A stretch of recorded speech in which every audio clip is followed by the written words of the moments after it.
Welcome. You're listening to Boring History for Sleep, a place where history moves slowly, where rain is more common than war, where sagas are skipped and stories begin with soggy socks. Tonight, we travel to the 1600s, but not for revolutions, empires, or powdered wigs. We're going to talk about the weather. More specifically, what it was like to live under, around, and constantly in it. This is the 17th century, and no one has invented waterproofing. You live in a cottage somewhere in the English countryside, or maybe a town in Flanders, possibly a village in rural France. The location is vague, but the experience is not. You are cold, and wet, and vaguely itchy. Your home is timber-framed, one room downstairs and a loft above. The roof leaks, but only in the spots you sit under most often. Rain seeps in through the thatch, forming slow, deliberate drips that strike your forehead at regular intervals as if timed by a celestial prankster. The floor is packed dirt, uneven and eager to retain puddles. You've laid down rushes to soak up the damp. You change them every few weeks or months, or when they start growing things, whichever comes first. Outside, the sky is the colour of old milk. You can hear the rain pattering gently against the shutters, or possibly through the shutters. It's hard to say. Everything creaks in damp weather, including your joints. You're dressed in several layers of wool. None of them are dry. Your shirt is linen, the kind that clings when wet and itches when dry. Your shoes are leather, handmade, and have holes you pretend not to notice. You stuff them with straw and call it insulation. Your cloak is heavy, very heavy. Cloaks in this era are not designed for rain. They're designed for being warmish while standing very still and trying not to think about rain. When soaked, they double in weight and absorb the general mood of the weather, which is displeased. This morning you rise before dawn, which isn't hard because the sun hasn't shown its face in 3 days. The hearth has gone cold. You prod it with a stick, add peat, then blow on it like your life depends on it, because technically it does. The smoke creeps upward, then downward, then sideways. Eventually, it finds the chimney, but not before briefly trying to smother you with affection. Your eyes water. You consider it a greeting. Breakfast is pottage. Yesterday's pottage, which was also the day before yesterday's pottage. It smells faintly of onions and heavily of resignation.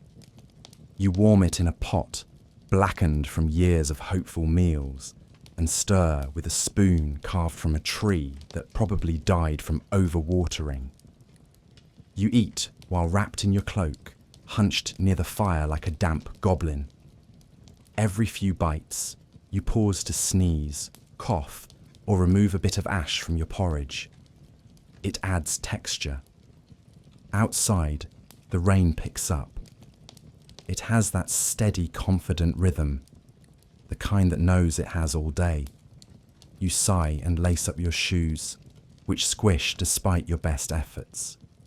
Then you grab a hooded cap that sags like a wet towel and step out into the world. The mud greets you like an old friend. It clings to your boots, your hem, your hopes. The road isn't paved.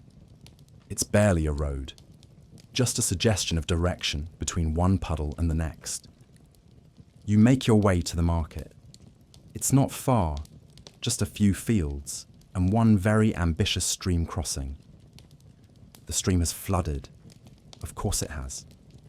You pick your way across a series of suspicious-looking stones and pretend it's going well. Halfway across, a gust of wind lifts your hood and deposits a healthy splash of rainwater directly down your collar. You blink. You do not scream. Screaming would require energy, and you're saving that for walking uphill. By the time you arrive, the market is a collection of tents that flap in protest. The stalls are weighed down with wet cloth and grumpy traders. A woman selling onions is attempting to sweep water off her table with a handful of straw. She makes eye contact with you. You both nod. The nod means we are surviving. Barely. You buy root vegetables and a piece of something salted. You tuck them into your sack and turn back, already thinking about the fire, the cloak, the soup that will taste the same no matter what's in it. By late afternoon, the light begins to fade, not because it's nightfall, just because the clouds have thickened, like cake batter, and decided enough is enough. You step inside your cottage, dripping and grim. The fire has gone out again. Of course it has. You kneel, coax it back to life, and shed your cloak with the heavy sigh of a person who has carried half the river home with them. You change your socks. They are also wet. You change into the other pair. They are wetter. You sit near the fire, huddled in your cloak, holding a bowl of lukewarm pottage.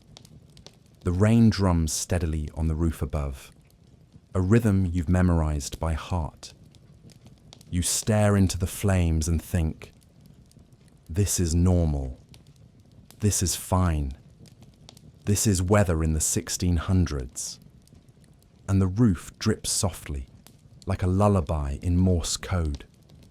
The next morning arrives in pieces, first with a low, persistent dripping, then the sound of wind brushing across the thatch like it's trying to get in, but doesn't quite care enough.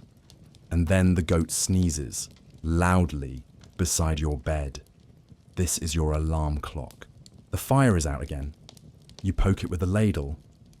Not the fire ladle, the soup ladle. You've given up on keeping tools separate. Everything in this cottage has at least two purposes, and one of them is something to poke the fire with. Outside, it's still raining. Not in a theatrical way. No thunder, no flash, just steady, damp insistence.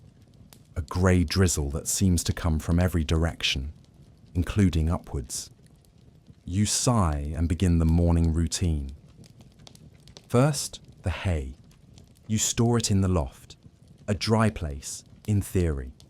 In practice, the thatch above the loft leaks, so now the hay is slightly damp, faintly mouldy, and very opinionated. You grab a pitchfork and haul a bundle down for the animals, trying not to breathe too deeply. There's a hint of mildew and something that might be disappointment. The goat eyes the hay suspiciously.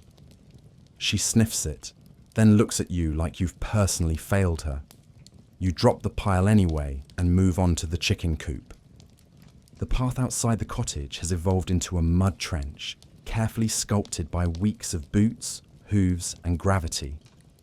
You try to step where it's less deep. There is no less deep. There is only slightly more shoe swallowing. The chickens are damp. Their feathers hang in limp tufts, and their expressions suggest a lawsuit is imminent. You toss them grain and apologize. One pecks your boot with passive-aggressive emphasis. You deserve it. Back inside, the children are awake and arguing over who gets to sit closest to the fire you haven't rebuilt yet. You hand one of them the kindling and let them figure it out. They do. Sort of. The smoke rises, meanders, then spills out into the room like a confused spirit. Your spouse waves a woven mat at it and mutters something about moving to a drier century. You stir the morning pottage. It's thick today, more root than broth. You're out of herbs. You drop in a pinch of salt and pretend it helps. The door creaks. A neighbour enters without knocking, dripping and frowning. "Your fence blew over," he says. You nod, because of course it did. "I put a rock on it." You nod again. "Thanks." He shrugs and leaves. His cloak leaves a small lake near the door. The goat immediately drinks it. The rest of the morning is spent repairing the fence, which involves upright stakes, twine that has seen better years, and lots of muttering. The wind picks up halfway through and blows your hat into the mud. You retrieve it and put it back on. Wetness is now a constant. You've stopped resisting. You finish by balancing a heavy stone against the last post, not because it will help, but because it makes you feel like you tried. A chicken walks by and clucks mockingly. Afternoon arrives with no change in weather, no improvement in morale, and no dry socks.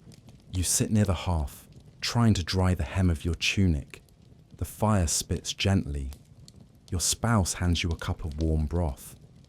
It tastes like boiled memory. You sip slowly and stare into the flames. One of the children starts making tiny dolls from bits of straw and string. The goat steps on one. The child says nothing, just sighs. Evening falls early. The sky darkens as if exhausted by its own drizzle. The wind moans through the shutters, and somewhere outside, something creaks ominously. Probably the fence. Probably the rock failing. You pull your cloak tighter, not for warmth, just for a sense of ceremony. The fire glows softly. The pottage simmers. The goat is asleep, steaming gently near the wall. The roof still leaks, but tonight the drip misses your head. You consider this progress and fall asleep, listening to the storm try, unsuccessfully, to find a new way to be annoying. You awaken to the sound of rain on metal. Not bells, not music, just the rhythmic clatter of droplets bouncing off a bent cooking pot you set outside to catch water 3 days ago and forgot about. It's full now. So is the second one, and the third. You're considering naming them. The roof drips in its usual places. You've put bowls beneath them, each with its own personality. The shallow one that splashes, the deep one that pings, the wide one that sounds like a drum. At this point, the rain has its own percussion section. You wrap yourself in your cloak and stand.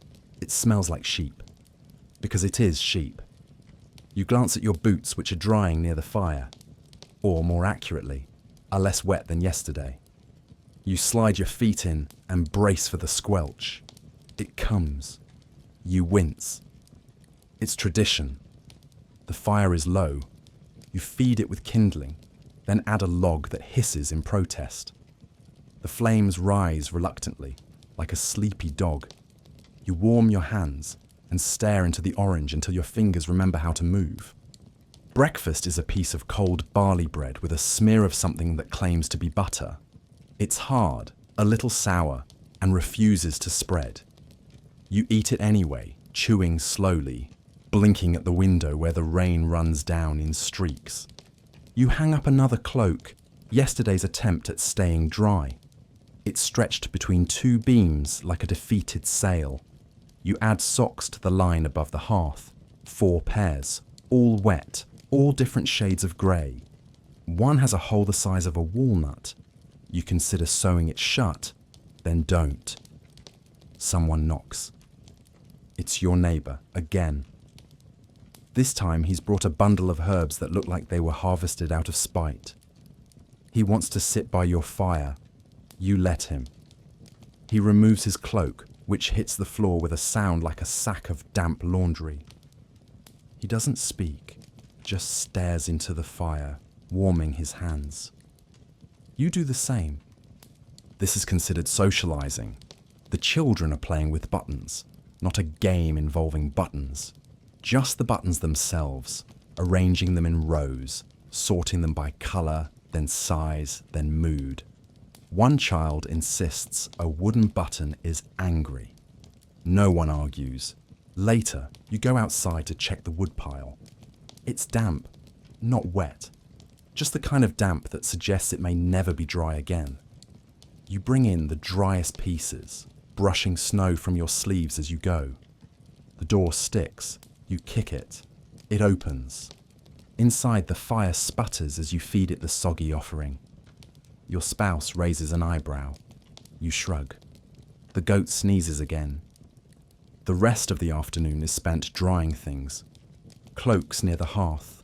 gloves on the bench, shirts hung over chairs. The air inside the cottage is thick with the scent of damp wool, peat smoke, and that specific mustiness that only centuries-old homes seem to achieve.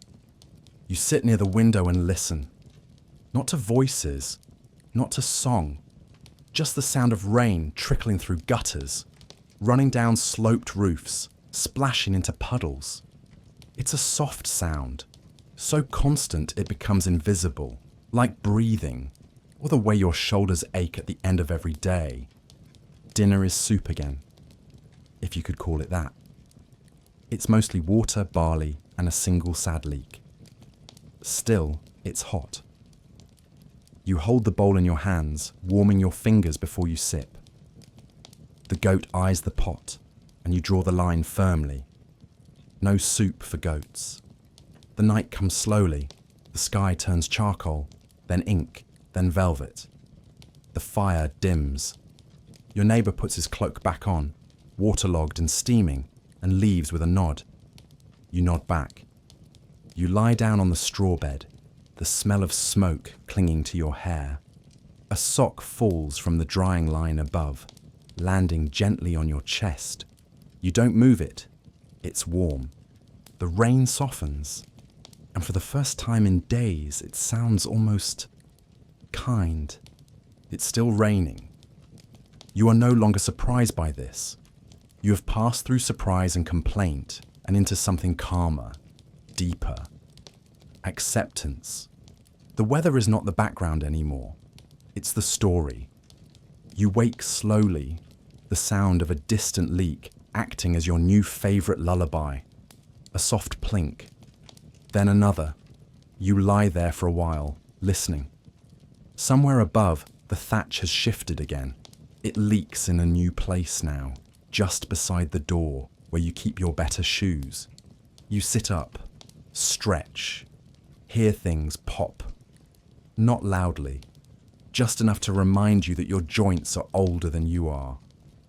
You pull on your clothes, slightly stiff from yesterday's dampness. Everything you own is in a permanent state of almost dry.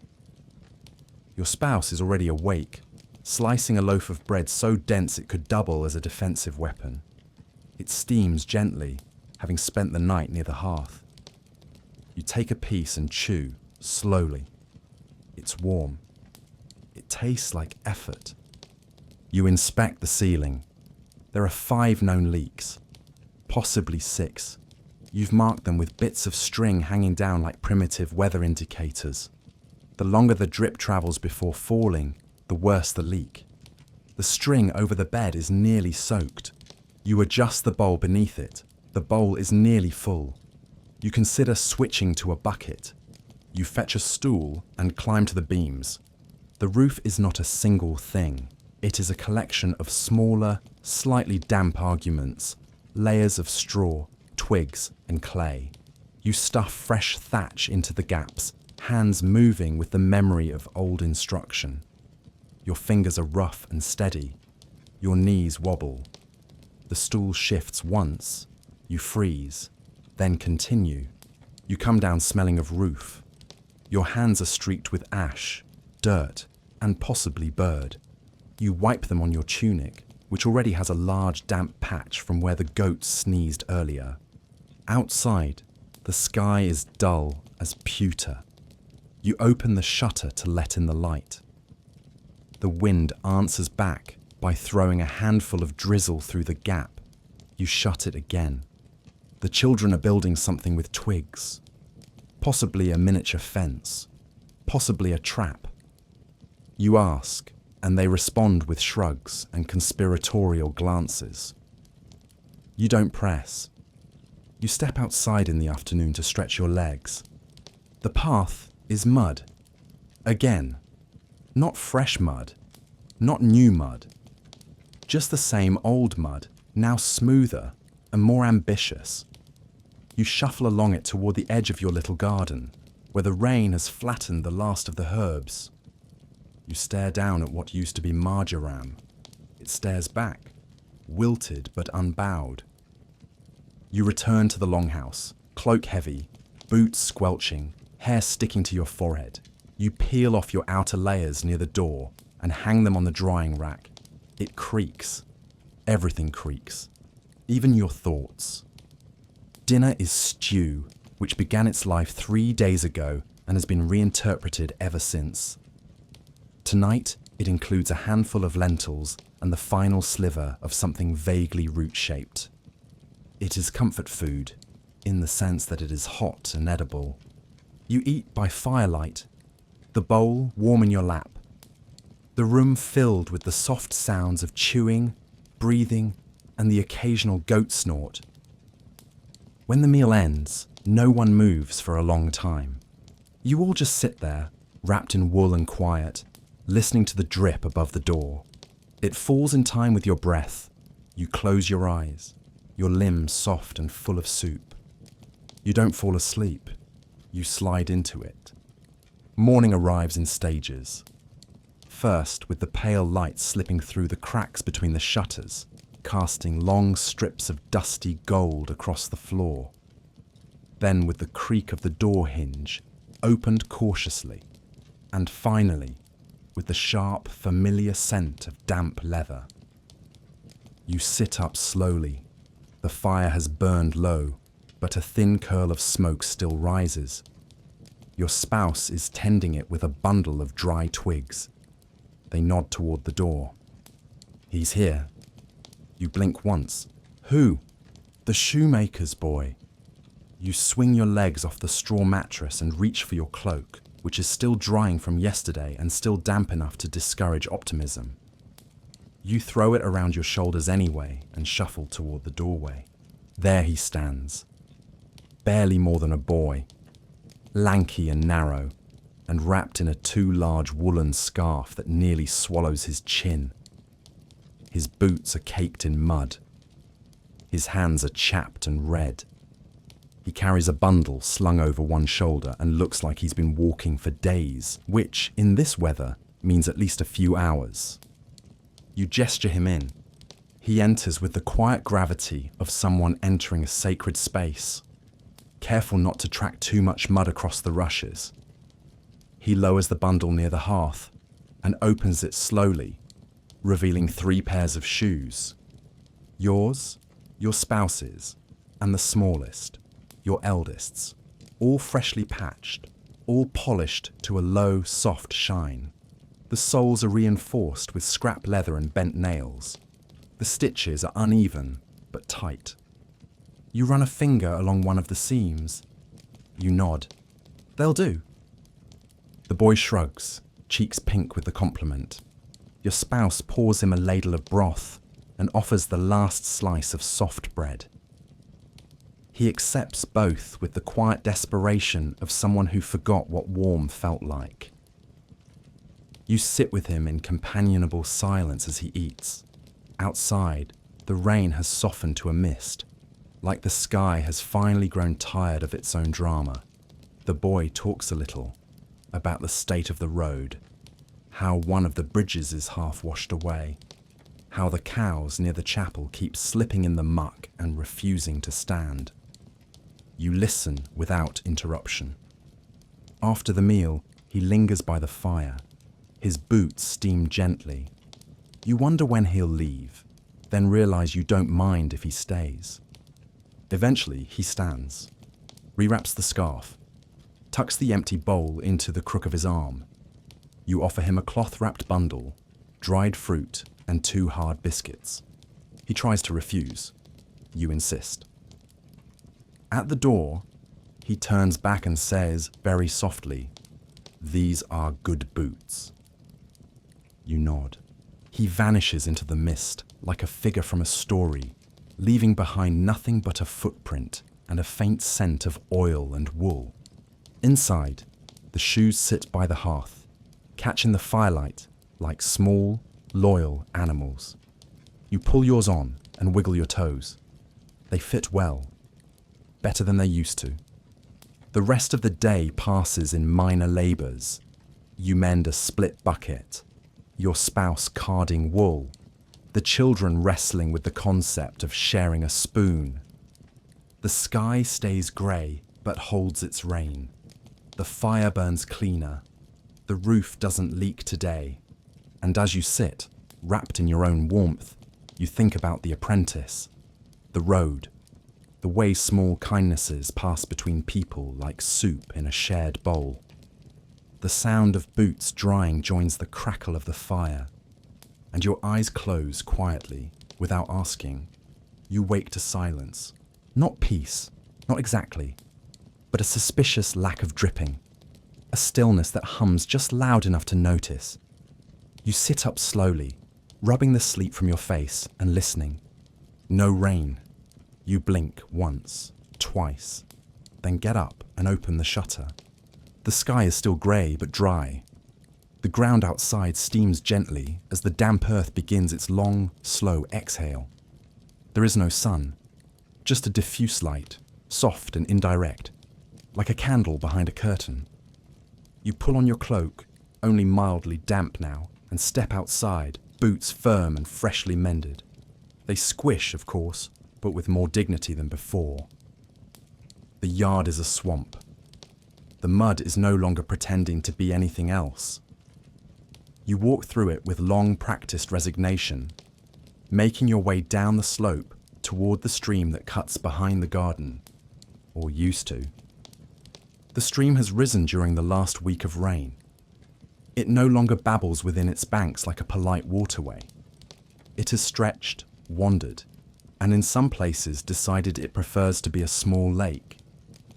The fence posts near the bottom edge of your field now sit knee-deep in slow-moving water. You sigh and nudge at a floating turnip with a stick. Your neighbour appears on the far side, knee-deep in the same soggy expanse, holding a bucket and looking equally unimpressed. "River's moved," he says. You glance at the water currently lapping against your fence. "Seems like it." He nods. "That fence was straight last week." You nod back. "Might be a fish in your onion patch." "Might be." Neither of you moves. The water ripples gently between you. A duck floats past. Neither of you owns a duck. Eventually, you both agree to do nothing about the situation until it stops being quite so damp. He sloshes off with a grunt. You watch the duck paddle around and make a mental note to check if anyone's missing poultry. Back at the longhouse, the children are playing a game that involves spoons and shouting. Your spouse has placed their chair close to the hearth and is quietly sorting dried beans with the solemnity of a monk arranging relics. You sit beside them, warm your hands, say nothing. You peel root vegetables for stew. You stoke the fire. You glance occasionally at the pot and occasionally at the ceiling. Still no leaks. You dare not speak of it. That would anger the roof. The afternoon light lingers longer than it did last week. Not warmth, not yet, but the shape of it. You open the shutter just a little and let in the air. It smells like thawed dirt and swollen grass and the faintest trace of hope. Dinner is quiet. The goat is behaving. The stew is thick. Someone makes a joke about the duck. Someone else pretends to be offended. You all laugh just once, then fall silent again. The fire burns low. The mud still clings to your boots. The river is still wrong. But tonight, you feel something loosen inside the house, inside your chest. You lie down, pull the cloak over your shoulders and close your eyes to a world that may, just barely, be changing. The rain doesn't return. Not yet anyway, and that makes everyone nervous. You wake early, not from sound, but from habit.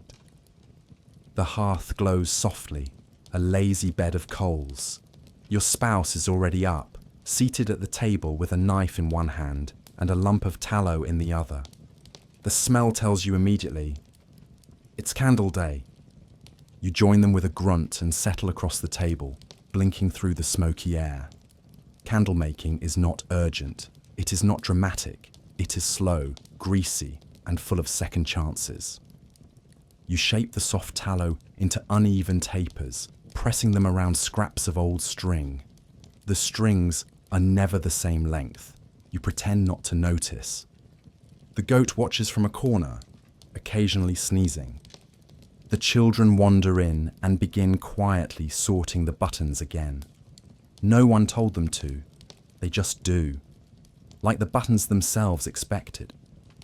You pour hot tallow into a cracked mould and watch it cool. The steam rises in curls. The smell clings to your clothes. It's a scent that lives in the walls. A little sour, a little earthy, a reminder that even light must be earned. By midday, your hands are coated in grease and everything you own is slightly tacky. But you have 8 candles. 9, if you count the one that leans a bit like it's already tired. You set them on the shelf near the shutter and nod once, like someone who's built a fortress. Outside, the ground remains soaked. The sky refuses to commit to brightness, but the air is still. A relief. You take your cloak and step outside to sit on the bench beside the door. You've patched the seat 3 times and it still leans to the left. You sit anyway, and you don't do anything. You just sit. A neighbour passes with a bucket. You both raise your hands in a half wave. No words. A child chases a chicken through the lane. The chicken is winning. The wind brushes past, not cold, not sharp. Just air moving through space, looking for something to disturb. You sit. Your thoughts come slowly. You think about the river, about the candle that won't stand straight, about the button your youngest swallowed last year that never reappeared. You pick at the hem of your sleeve. Eventually you stand and go back inside. The stew pot is warm. The children are asleep in a tangle near the hearth, their cheeks pink and hair stuck to their foreheads. Your spouse is trimming a piece of cloth, slow and careful. You offer them the leaning candle. They take it without comment. The fire crackles. You curl on the straw bed with your cloak pulled high. The longhouse settles around you, creaking once. The roof doesn't leak. You still don't talk about it. And just before sleep finds you, you think, today was quiet. And that was enough. The day begins with bread. Specifically, the last quarter of yesterday's loaf, discovered under a cloth near the hearth, slightly scorched on one edge and lightly gnawed by something small and rude. You trim the bad parts, slice the rest into thins, and toast them gently on the end of a stick. This is not luxury. This is breakfast. The children shuffle in slowly. One is wearing 2 left socks. The other has no socks and an attitude. You assign them chores before the argument begins. They argue anyway, quietly, while peeling potatoes. Your spouse declares it laundry sorting day. You feel the phrase ripple through the room like a change in air pressure. Socks, tunics, linen, wool, everything that has been worn, then rinsed, then dried, more or less, gets piled in the center of the room like a damp offering. You stare at it, half resigned, half curious. You're fairly certain at least 3 of the tunics belong to someone who moved away 2 summers ago. Sorting is a process of elimination, memory, and guesswork. Is this yours? No. Then whose is it? It might be mine. Clothing is divided not by owner, but by fit and smell. One sock has a hole shaped exactly like your toe. You wear it with quiet pride. A pair of trousers sparks a mild disagreement. Your spouse insists they were mended for you. You insist they belong to your cousin, who visited in September and may never return. The goat steps on them during the debate. This is considered a verdict. You win. By midday, everyone has at least one semi-dry layer of something, and the leftover pile is repurposed as rags, goat bedding, or dramatic cloaks for imaginative children. Peace is declared over bowls of vegetable mash, eaten cross-legged near the hearth. The fire is cheerful. The stew is acceptable. The socks are slightly damp, but warm. Outside, the wind rises again. Not harsh, just persistent. A low murmur that stirs the thatch and slides along the shutters like a bored cat. You glance towards the river, still swollen, still strange.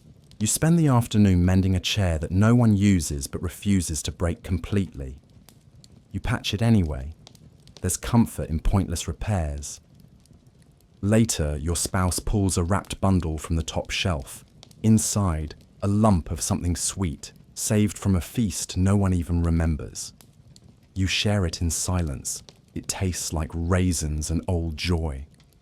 Night falls early. The children curl into their blankets, one snoring like a small piglet. Your spouse hums. You hang your damp socks near the fire and watch them steam. The goat nestles nearby, suspiciously eyeing your seat. You close your eyes and dream, perhaps, of dry feet. You wake to tapping, not rain. That would be familiar, almost comforting. This is something else. A sound both deliberate and unpredictable. You sit up slowly, rub your eyes, and scan the room. It's the goat. Again. She has managed to climb onto a stool and is gently but steadily nudging her horns against the inside of the door. You stare. She stops. You stare longer. She resumes. You sigh. The fire has gone out. Your spouse is bundled under a blanket and refuses eye contact, which means you are now the person who must relight the hearth. You grumble theatrically, as one does, and shuffle toward the ash pit. The coals are cold. You rebuild the stack, strike flint against steel, and blow life into the embers. Your nose itches. Your knees pop. The fire catches. You feel like a wizard. You reward yourself with a bowl of yesterday's stew, which tastes slightly better for having been forgotten. The children stumble in. One immediately tries to climb inside your cloak. You let them. Outside, the wind creaks against the walls, and above, the roof whispers. You step outside to check the thatch.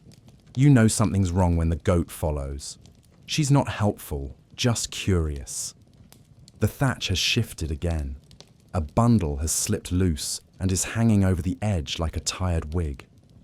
You climb the side of the house with care, fingers digging into the frame, boots braced on old boards. You reach the roof and sit there for a moment, legs swinging, rain-soft straw beneath you. From up here you can see most of the village, smoke trailing from crooked chimneys, a few others up on their roofs, looking resigned. You nod to a man across the way.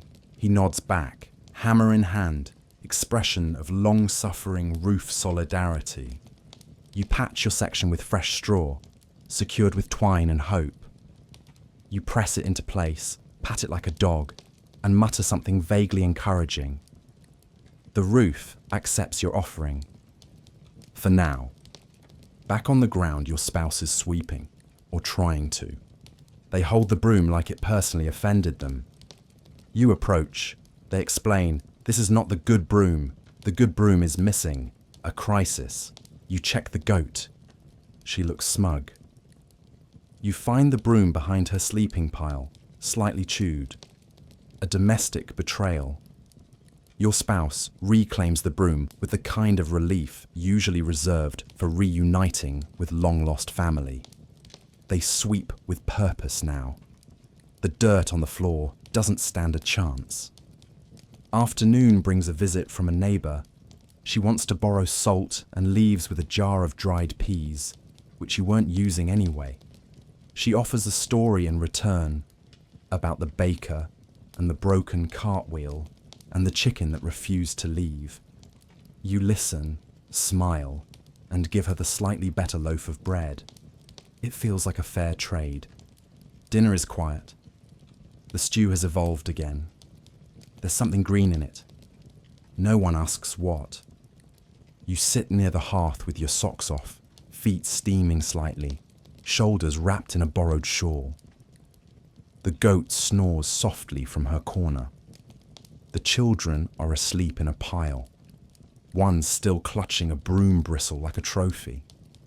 You lie down, the wind hums through the beams, and you drift into sleep, dreaming of roofs that hold, brooms that obey, and stew that always tastes like home. You wake with cautious optimism. There is no tapping, no dripping, and for the first time in what feels like 100 years, no squelch when your foot hits the floor. You sit up slowly.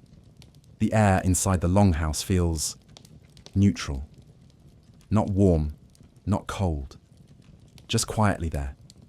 You raise the shutter with great ceremony and peer outside. Fog. Thick, wet, ambitious fog. The kind that settles in and declares itself landlord. You step outside, boots firmly laced, expecting clarity. Instead, you find your garden missing. The road is gone. The fence is an idea. You wave your hand in front of your face and confirm you still exist, barely.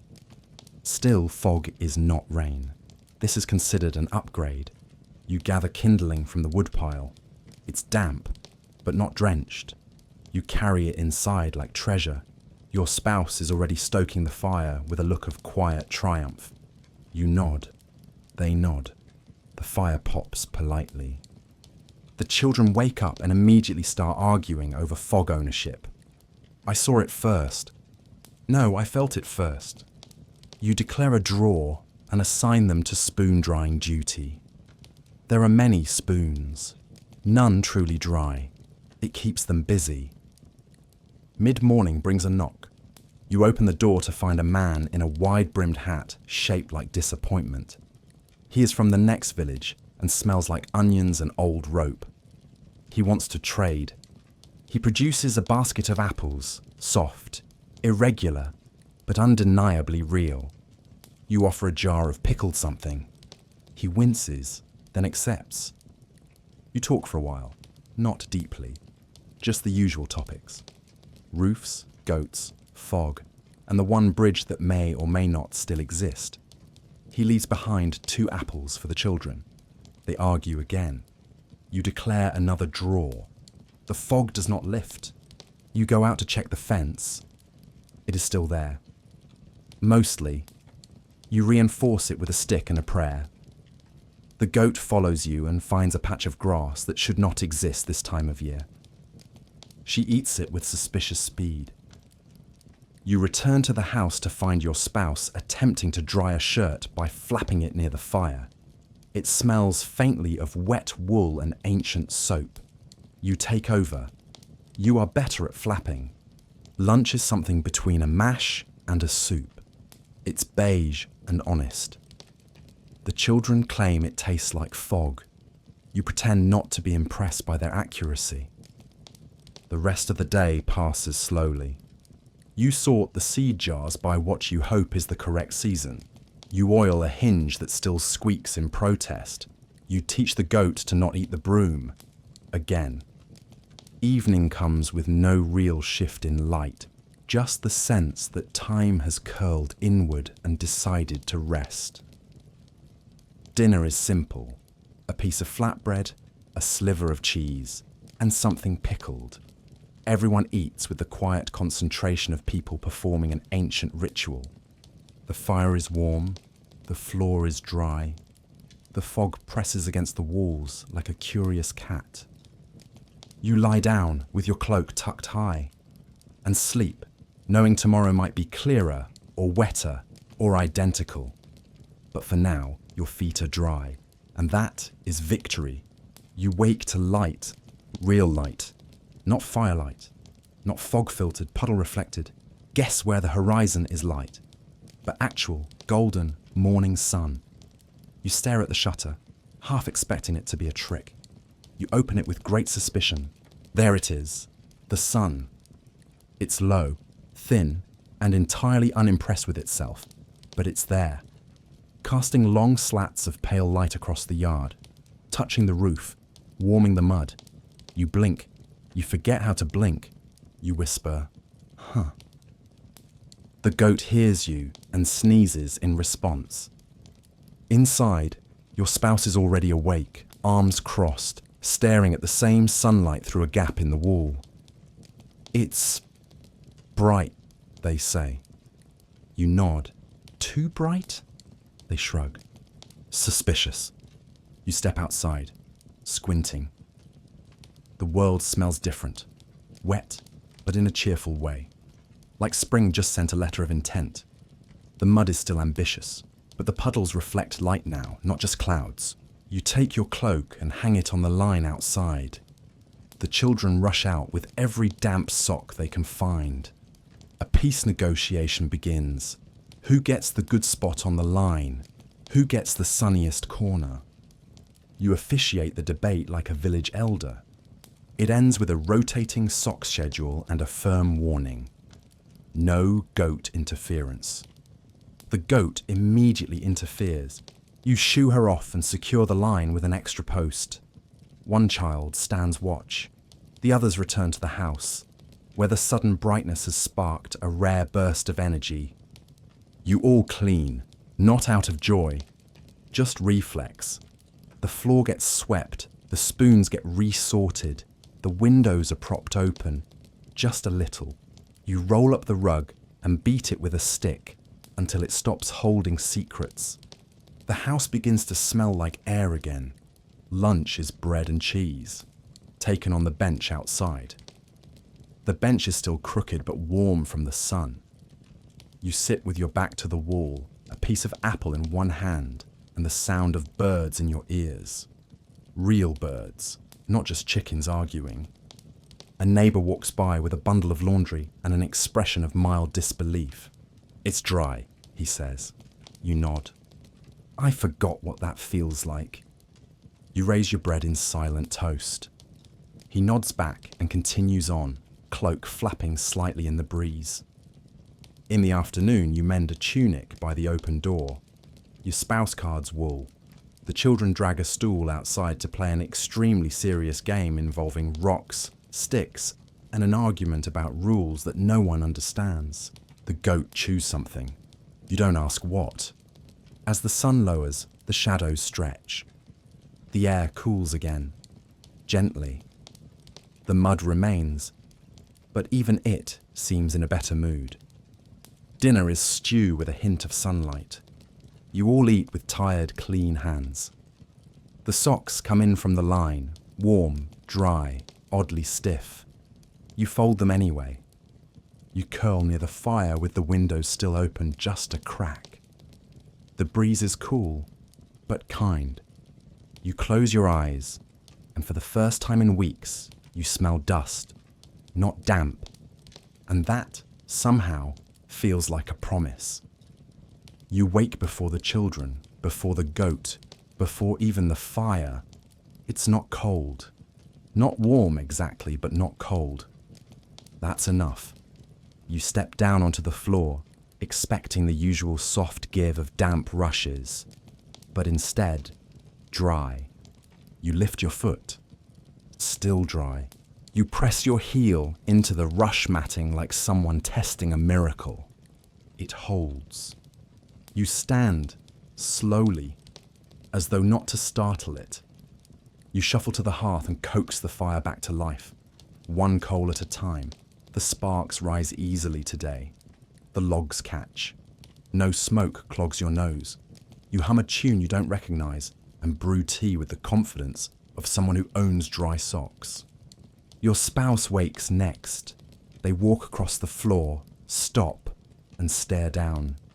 Did something happen? You nod solemnly. The floor is dry. They pause. They nod back. The children wake soon after. One runs a toe along the rushes, then blinks in wonder. The other fetches a spoon and dances a small, silent victory dance. The goat seems unimpressed. Breakfast is oats and honey, warmed just so.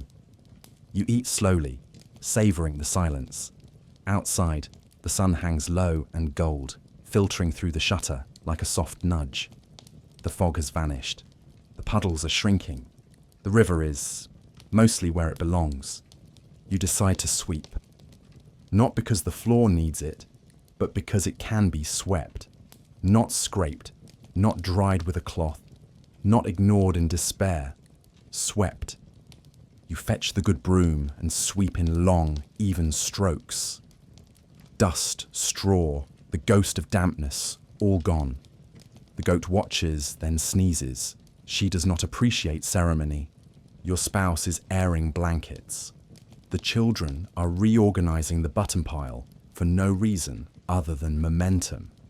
You find a bit of soap, carve it into the shape of a frog, and leave it beside the wash basin. Later, one of the children insists it's a cleaning charm. You agree. It clearly works. At midday, you sit outside with your sewing, squinting in the light. A neighbor walks by carrying a basket full of linens and a grin too large for their face. "Did your floor dry?" they ask. You nod. They beam. "We're thinking of celebrating. Bread and beans, maybe 2 onions." It sounds extravagant. You accept the invitation. Later that day, you walk down the lane, cloak open, head high. Your boots still squelch, but with dignity. The neighbour's cottage smells of herbs and smoke. Inside, 6 people share a bench meant for 3. The meal is simple. One child eats 4 onions worth of pride. Everyone laughs. Someone starts a song about roofs. Someone else harmonizes. The goat tries to eat a table leg. Evening settles in like a blanket too soft to fold. You walk home with a full stomach and a sleepy mind. The stars are out. You didn't realize how much you missed them. Back in the longhouse, the fire is low. The rushes still dry, and your cloak hangs beside the shutter like a badge of honor. You lie down, limbs loose, breath slow, and think. This might not last, but tonight, the floor is dry. And that is everything. You wake to silence again. The real kind. No wind, no rain, no mysterious tapping. Just the sound of your own breath and the gentle shifting of the longhouse as it stretches into morning. You open your eyes to see soft shadows on the wall. Sunlight filtered through shutter slats. You rise with less reluctance than usual. The rushes underfoot are still dry. The fire is low, waiting to be fed. You add a log, careful not to wake the children still tangled in their blankets. One of them snores. The other mumbles something about spoons. Your spouse is already up, mending a wool cloak with slow, practiced movements. You offer to take over. They accept and hand it to you with a nod. The cloak is old, patched many times, stitched unevenly, and heavy with the scent of damp days past. You thread the needle slowly, pulling the wool together where it's come apart. The fabric resists, then gives. You work in silence. There's a comfort in quiet labour. The goat watches you from across the room, expression unreadable. She has chewed through one of her tethers again, and now roams freely. You consider retying it, but she seems content, as long as she stays away from the broom. You finish the seam and hold it up to the light, passable. You hand it back to your spouse, who nods again without looking up. Outside, the world is calm. You step into the yard and blink in the brightness. The air is crisp and carries the faint smell of damp bark and warming soil. A small bird hops along the fence post, pausing to peck at something invisible. You check the tool shed, which is really just a large wooden box with aspirations. Inside, you find the hoe, the spade, and a broken bucket handle. You bring it all out and begin your ritual. Oiling the wood, sharpening the blades, whispering encouragement to the handle as you glue it back together. Your spouse joins you later with a bundle of linen scraps and the needlework. You sit side by side, repairing what can be saved, replacing what cannot. A rhythm builds between you. Snip, stitch, hammer, sigh. The kind of rhythm that makes a day feel like it matters, even when nothing really happens. The goat wanders past with half a broom bristle in her mouth. You look at her. She does not care. Lunch is eaten on the bench outside. Bread, a slice of dried apple, and something that might be cheese. You chew slowly, feeling the sun on your face. The children are nearby, building what they claim is a wall but resembles a pile. You don't correct them. The rest of the day passes in gentle repetition. You mend a second cloak. Your spouse darns a sock.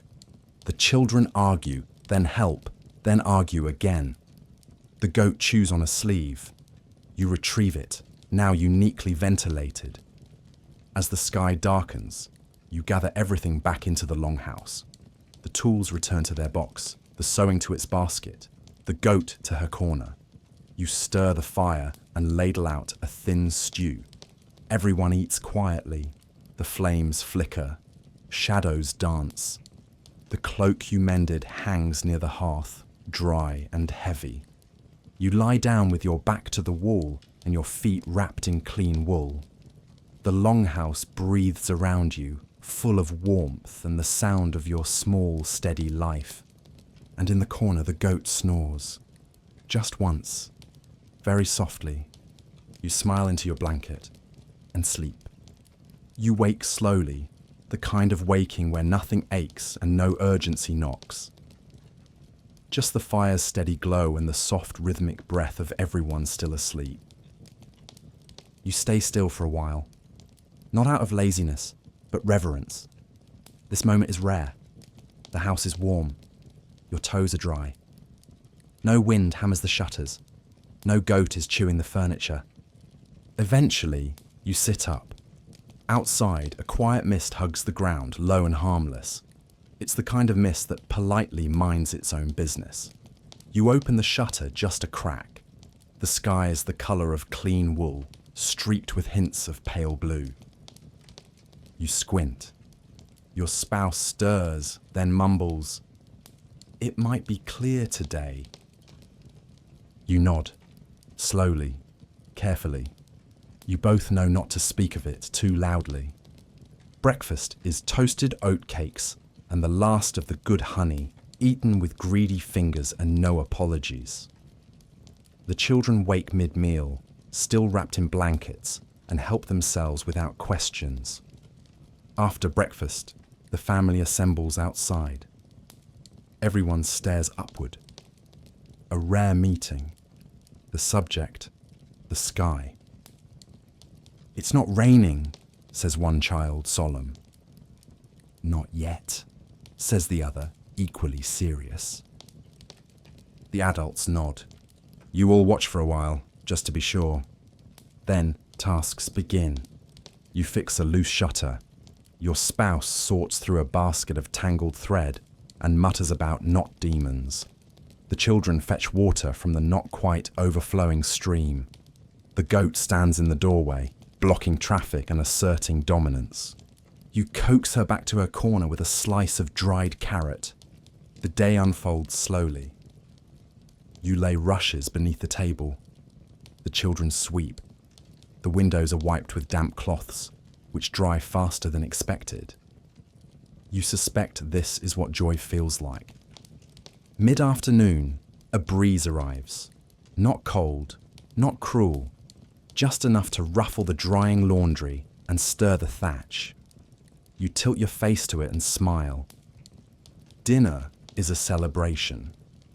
A proper soup, thicker than usual, with herbs, root vegetables, and a slice of smoked something from the back of the cupboard.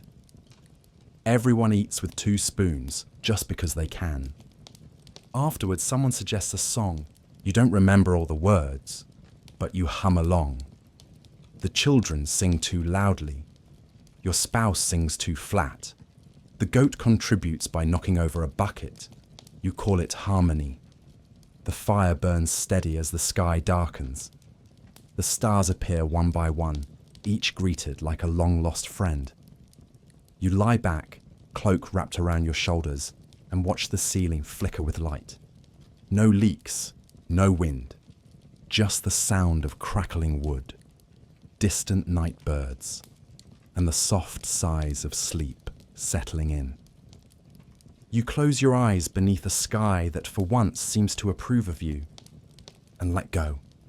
You wake to birdsong, not the distant kind that struggles through fog and rain, but close, clear, bright. A chirp that almost sounds cheeky. You blink at the shutter and hear it again. You smile without meaning to.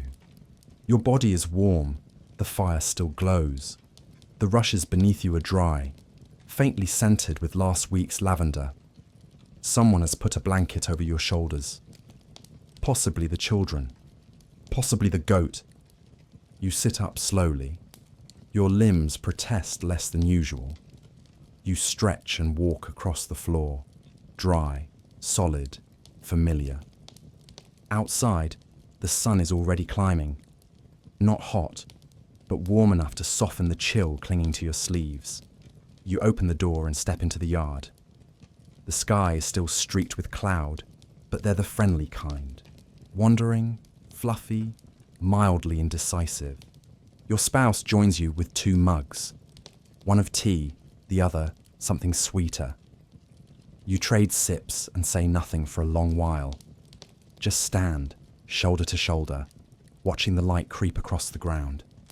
The children emerge, blinking at the sun like it owes them something. They begin another argument about nothing in particular. One claims the sky is too clean. The other tries to name clouds. You let them. Today, there are no major chores. The fences are mended. The tools are sharpened. The roof has not groaned in days. Even the goat behaves, chewing gently on a scrap of unused rope and ignoring the laundry. The air smells of damp earth, early grass, smoke, and peace. Lunch is taken outside. Bread with a smear of something precious.